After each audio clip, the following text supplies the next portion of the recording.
IPL 2025 के auction से related एक बहुत इंपॉर्टेंट मीटिंग आज मुंबई में हो रही है, जिसमें सारे आईपीएल फ्रेंचाइजेस बीसीसीआई ऑफिशियल से मिलेंगे और फाइनली वो रूल सेट किए जाएंगे जो इस साल के मेगा ऑक्शन में इस्तेमाल किए जाएंगे। आपको बता दूं कि बहुत ज्यादा डिमांड हो रही है प्लेयर रिटेंशंस को लेकर और उस अमाउंट को बढ़ाने को लेकर। जहां बीसीसीआई ऑफिशियल्स 5 से 6 तक जाने को रेडी हैं, वहां आईपीएल फ्रेंचाइजेस 8 रिटेंशंस के ऊपर काफी जोर दे रही है, क्योंकि उनका कहना है कि काफी टाइम लगता है एक टीम को बनाने में और इस मेगा ऑक्शन में पूरी टीम टूट जाती है। लेकिन बीसीसीआई ऑफिशियल्स का कहना है कि अगर हर टीम 8 रिटेंशंस कर ले तो पूरे वर्ल्ड के 80 players, top 80 players mega auction में उतरेंगे ही नहीं और उससे मेगा ऑक्शन काफी फीका हो सकता है। उनका कहना है कि बचे जो भी 15-20 प्लेयर्स एक्स्ट्रा निकल के आते हैं वो आपस में ही रोटेट होंगे और इतना हर फ्रेंचाइजी को समझना पड़ेगा। सो 5 से 6 रिटेंशन मुझे नहीं लगता बीसीसीआई उससे आगे जाएगी। जो दूसरी डिमांड फ्रेंचाइजेस कर रहे हैं वो ये है कि जो प्लेयर्स की पर्स है वो 100 करोड़ से बढ़ाकर 140 करोड़ कर दिया जाए। हमने देखा था कि पिछले ऑक्शन में, हालांकि वो मिनी ऑक्शन था, लेकिन हमने देखा था कि 20 करोड़ का बैरियर टूट गया था और दो प्लेयर्स पैट कमिंस और मिचेल स्टार्क दोनों को 20 करोड़ के ऊपर लिया गया था। इनफैक्ट स्टार्क तो ऑलमोस्ट 25 करोड़ में बिके थे। अब टीम्स का कहना है कि जहां 100 करोड़ में 25 करोड़ एक प्लेयर पे लग जाएंगे और कुछ प्लेयर्स 10-15 करोड़ के भी होते हैं, तो ऑलमोस्ट 60 to 70 करोड़ अगर 3-4 प्लेयर्स पे ही खर्च हो जाएंगे तो उनके पास काफी कम पर्स रहता है बड़े प्लेयर्स या इवन कुछ एवरेज प्लेयर्स को खरीदने के लिए, या इंडिया के कैप्ड प्लेयर्स जो शायद टीम में अंदर बाहर होते रहते हैं उस तरीके के प्लेयर्स को भी खरीदने के लिए 2 से 3 करोड़ रुपए चाहिए होते हैं।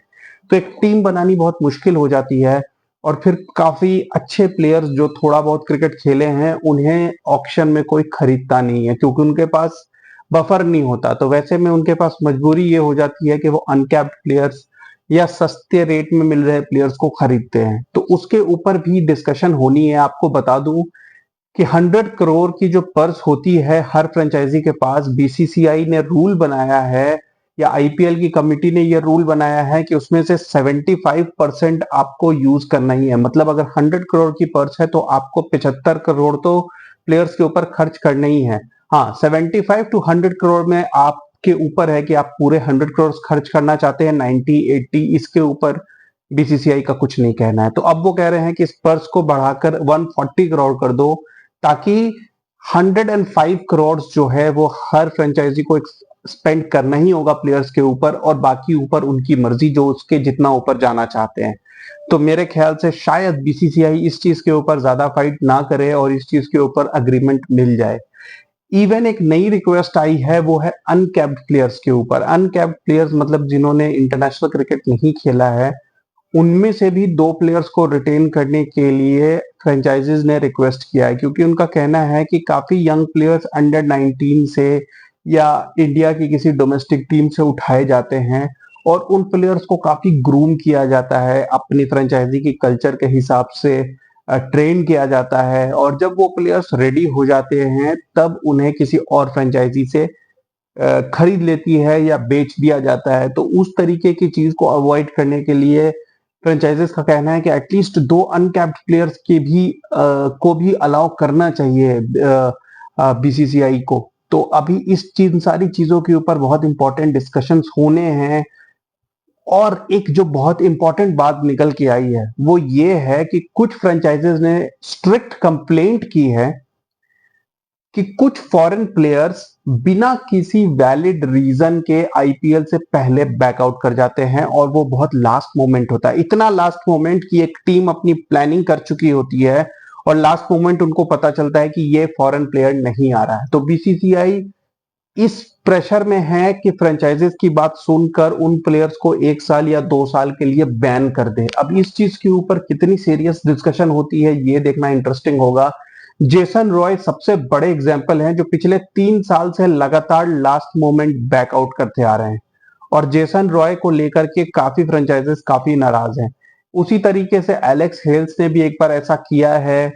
बेन स्टोक्स भी 2-4 बार ऐसी हरकत कर चुके हैं जहां आईपीएल से ठीक पहले वो बैकआउट कर जाते हैं, जबकि उन्हें काफी बड़े अमाउंट में खरीदा जाता है।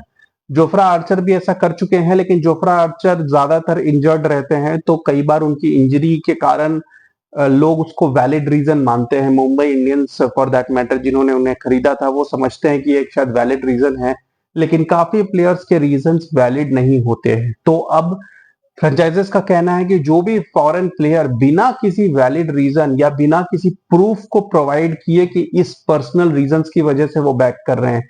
इस बार हमने देखा कि हैरी ब्रुक ने कोई पर्सनल रीजन दिया और काफी टाइम तक वो इंटरनेशनल क्रिकेट से बाहर रहे, तो मेरे ख्याल से उस केस में उसे कंसिडर किया जा सकता है। लेकिन सिर्फ आईपीएल नहीं खेलना, हमने ये भी देखा था कि जेसन रॉय जिन्होंने बैकआउट किया था वो लास्ट में पीएसएल के कुछ मैचेस खेलने के लिए अवेलेबल हो गए थे, तो जिसकी वजह से ये कंसर्न उठा है, ये क्वेरी उठी है कि कोई प्लेयर जो कहता है कि वो अवेलेबल नहीं है वो दूसरी लीग खेलने के लिए अवेलेबल कैसे हो सकता है।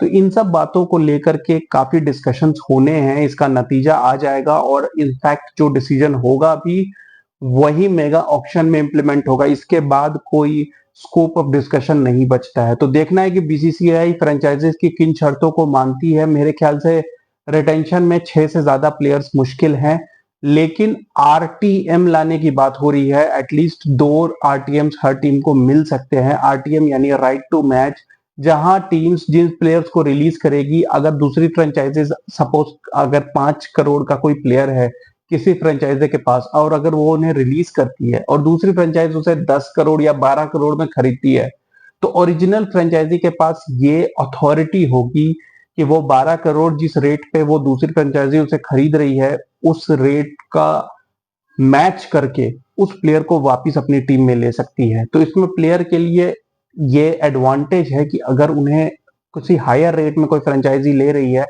तो फिर ओरिजिनल या पेरेंट फ्रेंचाइजी को वो रेट मैच करना होगा। अगर वो रेट कम हो जाता है तो वो प्लेयर की डिसएडवांटेज है, प्लेयर की बैड लक है।